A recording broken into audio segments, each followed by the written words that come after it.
Le grand salon du vin Vinexpo ouvre ses portes ce week-end à Bordeaux. Les vignerons français connaissent bien entendu la crise, mais également la concurrence des vins du Nouveau Monde.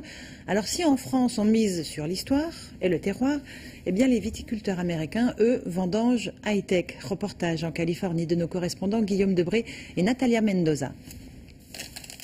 Il n'est ni un espion ni un paparazzi.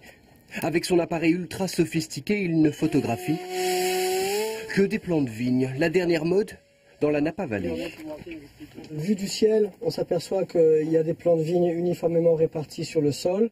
Photos à haute résolution, antennes relais et stations météo en plein vignoble. Ici, rien n'est assez high-tech pour satisfaire Bacchus. Donc celle-là, elle est pas mal parce qu'on va mettre un SGB 25. La dernière invention, ce système d'irrigation en temps réel conçu par ces deux ingénieurs agronomes français. Grâce à des capteurs branchés en réseau, ils peuvent gérer depuis leur ordinateur portable le besoin en eau du vignoble, goutte par goutte. Alors quand tu regardes la demande climatique en jaune, on interroge directement la plante pour qu'elle nous dise, en fait, pour établir le diagnostic et qu'elle nous dise ce dont elle a besoin. Ça nous permet de rectifier le tir pour garantir que la qualité ne va pas être dégradée d'un millésime sur l'autre. Le coût de cette folie technologique, 15 000 € environ, une fraction de ce qu'a coûté ce gigantesque chai, un dôme de 15 étages, creusé à même la roche. La fabrication du vin est ici entièrement mécanisée et contrôlée par un système informatique ultra sophistiqué. Le but ? Remplacer le flair de l'œnologue par la précision de la science. Ce n'est pas la technologie qui fait le vin. Elle nous permet juste de mieux comprendre le processus afin d'éviter de faire des erreurs et surtout d'améliorer la qualité. Une approche de la viticulture qui a porté ses fruits. En 30 ans, les vins de la Napa Valley ont envahi le marché et le vignoble résiste aujourd'hui mieux à la crise.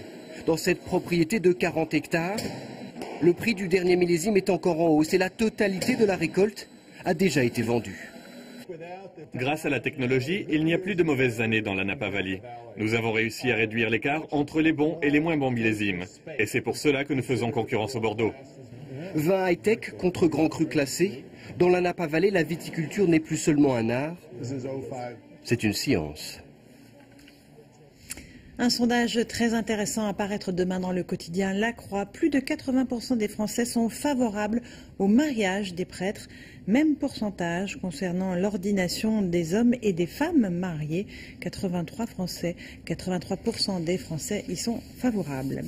Cela n'a rien à voir avec la religion, mais en football, le Pape Diouf, le président de l'OM, quitte le club. Il a été reçu aujourd'hui à Zurich par Robert Louis Dreyfus, l'actionnaire majoritaire du club.